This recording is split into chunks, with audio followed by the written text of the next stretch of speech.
पाठशाला में पहला अध्याय जिसमें आपको दिखाऊंगा सुप्रीम फैसला आया।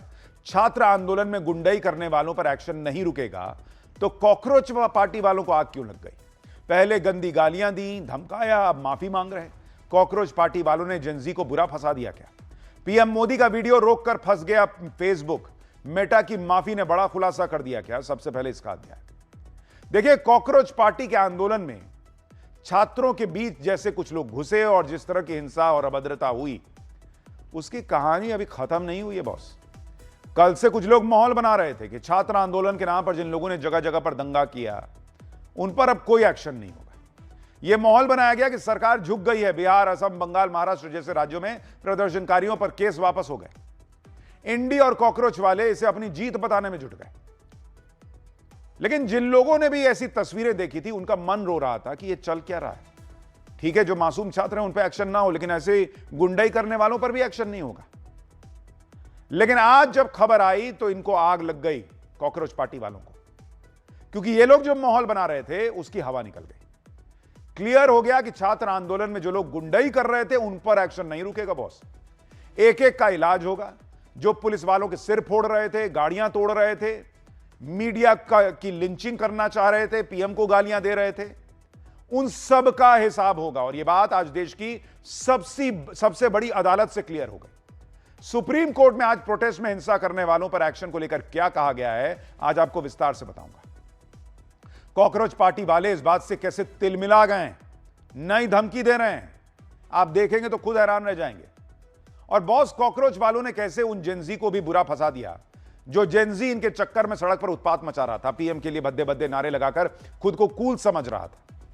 आज की डेट में पुलिस से लेकर पब्लिक तक उनको ढूंढ ढूंढ कर हिसाब मांग रही। एक के बाद एक सबके माफीनामे आ रहे हैं, वीडियो आ रहे हैं माफी मांगने के, क्योंकि इन्हें भी समझ में आ गया कि कॉकरोच पार्टी वाले हों या इंडी गठबंधन वाले, कानूनी एक्शन से तो ये नहीं बचा पाएंगे।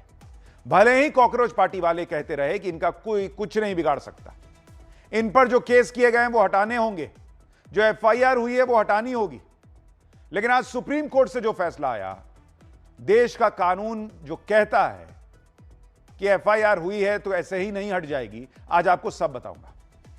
जेनजी के नाम पर जो लोग अराजकता कर रहे थे, आज उनके परिवार वालों को कैसे शर्मिंदा होना पड़ रहा है, वो भी आपको दिखाऊंगा। और सोशल मीडिया की जो बात है, जो देश के लिए खतरा बनता जा रहा है, भाई फेसबुक ने पीएम मोदी का वीडियो हटा दिया, देश के प्रधानमंत्री का वीडियो हटा दिया, बवाल मचा, तो अब माफी मांग रहा है फेसबुक।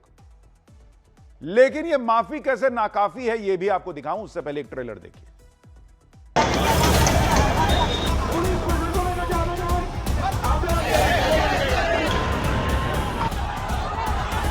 जहां पे हमें दिख रहा है कि सामने से किसी ने उकसाया है तो ऑफ कोर्स वो तो पुलिस विल टेक।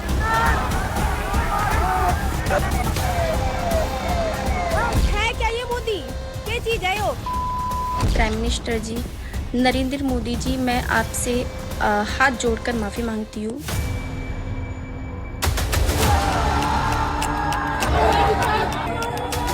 सभी वीडियो के लिए मुझे माफ़ी देना। दोबारा ऐसी गलती जिंदगी में नहीं करूँगी। मैं आप लोगों से हाथ जोड़ के रिक्वेस्ट करना चाहती हूँ कि ऐसी वीडियो पे यकीन ना कीजिए।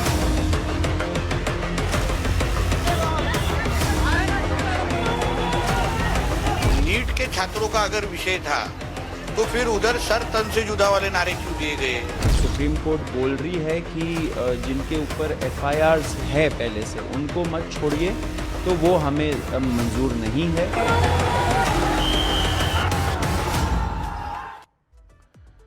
बॉस, आज की डेट में एक ही सवाल सबके मन में कि कॉकरोच पार्टी वालों ने जेनजी को यूज कर लिया क्या? क्योंकि जेनजी वाले आज की डेट में बेचारे माफी मांग रहे हैं। हालांकि ये इस पूरे देश के जेनजी की तस्वीर नहीं है, ये याद रखिएगा। सारे जेनजी ऐसे ही नहीं है। हम उस जेनजी की बात कर रहे हैं जो आंदोलन में आए थे। आज की डेट में वो माफी मांग रहे हैं, उनके परिवार वाले माफी मांग रहे हैं। लेकिन कैसे जेनजी को यूज करके कॉकरोच पार्टी वाले पार्टी कर रहे हैं, घूम रहे हैं, उन्हीं मीडिया चैनल्स पर बैठ बैठ कर इंटरव्यू दे रहे हैं जिन्हें ये गोदी मीडिया बताते हैं, गाली देते थे। आज आपको सब दिखाऊंगा, लेकिन पहले यह देखिए कि एक चिंता इस बात की भी थी कि क्या जो लोग प्रोटेस्ट के नाम पर इस देश में आग लगा रहे थे, पुलिस वालों का माथा फोड़ रहे थे, पुलिस की गाड़ियां तोड़ रहे थे, जवानों को घेर रहे थे, देश की सेना को गाली दे रहे थे, देश को नेपाल और बांग्लादेश बनाने की धमकी दे रहे थे। इस देश में एक बड़ा वर्ग है जो चिंतित था कि क्या ये लोग कानूनी एक्शन से बच जाएंगे क्या, क्योंकि पिछले 24 घंटे में इन्हें लग रहा था कि ये जो चाहेंगे वो करवा लेंगे। बिहार, असम, महाराष्ट्र में प्रदर्शनकारियों के खिलाफ केस वापस हुए तो ये लोग माहौल बनाने लगे कि अब सरकार कुछ ना कर पाएगी। लेकिन आज इन्हें आग लग गई क्योंकि सुप्रीम कोर्ट का फैसला आ गया और आज सुप्रीम कोर्ट में हिंसा के मामले को लेकर सुनवाई हुई। इस सुनवाई में सुप्रीम कोर्ट ने क्या कहा, पहले वो देख लीजिए। भाई, सुप्रीम कोर्ट ने क्लियर कर दिया कि 18 साल से कम उम्र के प्रदर्शनकारी जिनका कोई क्रिमिनल रिकॉर्ड नहीं है, इन सबको फौरन रिहा कर दो। यानी एक तो 18 साल से उम्र कम होनी चाहिए और कोई क्रिमिनल रिकॉर्ड भी नहीं होना चाहिए। 18 साल से ऊपर वालों के लिए बात नहीं है। जिन लोगों पर पहले से केस नहीं है उन पर फिलहाल सख्त एक्शन नहीं होगा। यानी एक्शन ही नहीं होगा, यह नहीं कहा कोर्ट ने, कहा कि अभी सख्त एक्शन फिलहाल नहीं होगा। प्रदर्शन से जुड़े सीसीटीवी, ड्रोन फुटेज, सारे डिजिटल सबूत सुरक्षित रखने के लिए सुप्रीम कोर्ट ने कह दिया है कि कुछ डिलीट मत करना, यह सारा सबूत बचा के रखो जिसमें सब दिख रहा है कि किसने क्या किया है। पुलिस एक्शन की निष्पक्ष जांच होगी, जरूरत से ज्यादा बल प्रयोग करने वालों की जवाबदेही तय होगी, यह भी सुप्रीम कोर्ट ने कहा। जिसने भी ज्यादती की है, कानून अपने हाथ में लिया है, उनके खिलाफ एक्शन होना चाहिए। अगर प्रोटोकॉल का उल्लंघन हुआ है तो कानून को अपना काम करना चाहिए। यानी सुप्रीम कोर्ट ने सिर्फ नाबालिगों को फौरन छोड़ने के लिए कहा। साथ ही यह भी कह दिया कि फिलहाल सख्त कार्रवाई नहीं होगी, यानी आगे कार्रवाई हो सकती है। पूरे मामले की जांच हो रही है, सारे राज्यों से भी जवाब मांगा गया है और यह भी कह दिया कि भाई जिन पर एफआईआर ऑलरेडी है वो नहीं छूटेंगे। तो भाई जिसका क्रिमिनल रिकॉर्ड है वो काहे छूटेगा? लेकिन बॉस, कॉकरोच पार्टी वाले तो सुप्रीम कोर्ट की सुनने को तैयार नहीं। कॉकरोच पार्टी कह रही है कि जिन पर एफआईआर है उनको भी छोड़ना होगा। सुनिए ये सौरभ को। हम लोगों ने ये नहीं बोला कि कोई माइनर है तो तभी आप उसको रिलीज करिए, या किसी के ऊपर पहले से एफआईआर है तो उनको मत रिलीज करिए। ये सब हमारा कोई डिमांड नहीं था। एंड सरकार को भी समझना चाहिए कि हमारा जो डिमांड है वो जैसा गारंटी दिया था, जैसे देश के सामने उस प्रेस कॉन्फ्रेंस में दोनों मिनिस्टर्स ने गवर्नमेंट ऑफ इंडिया के बिहाफ पे जो एग्री किया था, वैसे ही डिमांड आपको रखना पड़ेगा।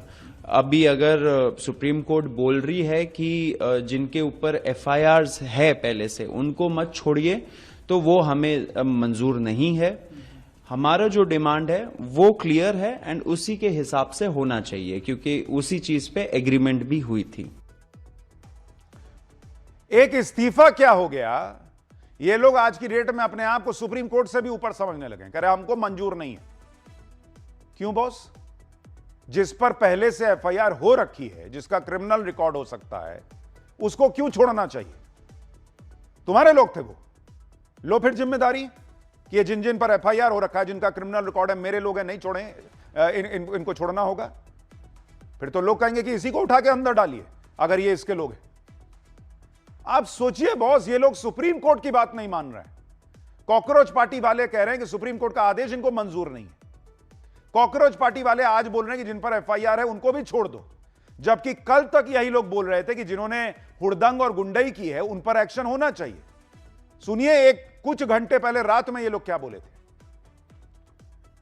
अगर प्रोटेस्टर्स ने रिटेलिएशन में करा है, जैसे होता है ना एक्शन हो रहा है उसका एक रिएक्शन आ रहा है, अगर वो चीज दिख रही है then of course that's not something we want कि उनको पनिश करा जाए। पर जहाँ पे हमें दिख रहा है कि सामने से किसी ने उकसाया है तो ऑफ कोर्स वो तो police will take, of course then तो नहीं। एंड हमने बोला कि in all cases we have, but these we will have a record, right? That is the job of the, for evidence is also needed, right? Evidence, so for genuine cases and non-genuine cases, both of that, evidence is needed. अब सवाल यह है कि कल रात तक जो लोग ये कह रहे थे कि जो लोग पुलिस पर हमला करते दिख रहे हैं उन पर एक्शन होना चाहिए, कुछ घंटे में उनके पास किन लोगों के नाम की लिस्ट आ गई कि आज वो एफआईआर वाले लोगों को भी बचाने पर आ गए। अब ये लोग दूसरी बात करने लगे हैं, ना सुप्रीम कोर्ट को मान रहे हैं ना सरकार को मान रहे हैं। और जिन लोगों को बचाने के लिए कॉकरोच पार्टी वाले ये सब कर रहे हैं, उन लोगों को पहले तो कॉकरोच पार्टी वाले कहते थे कि बीजेपी और आरएसएस के लोग हैं। सुनिए कॉकरोच पार्टी के फाउंडर अभिजीत दीपके ने क्या कहा था जब हिंसा पे सवाल पूछा गया था कि भाई लिंचिंग हो रही है, मीडिया की, पुलिस को मार रहे हैं, तो इन्होंने कहा था ये बीजेपी आरएसएस के गुंडे हैं। ये बाहर से लोग भेजे जा रहे जानबूझकर प्रोटेस्ट को खराब करने के लिए। हम यहाँ पर 1 महीने से बैठे हुए थे, 1 महीने में ऐसी कोई वारदात नहीं हुई, लेकिन अब क्या हो रहा है, जैसे ये प्रोटेस्ट बड़ा हो गया है तो ये बाहर से गुंडे भेजे जा रहे हैं बीजेपी द्वारा जानबूझकर लोगों को उकसाने के लिए, और यही लोग हैं जो पथराव करे बीजेपी के। पुलिस यहाँ पर पत्थरों के ट्रक लाकर रखती है, बीजेपी के गुंडे आते हैं, वो पत्थरबाजी करते हैं और फिर कॉकरोच जनता पार्टी के लोगों को बदनाम करते हैं।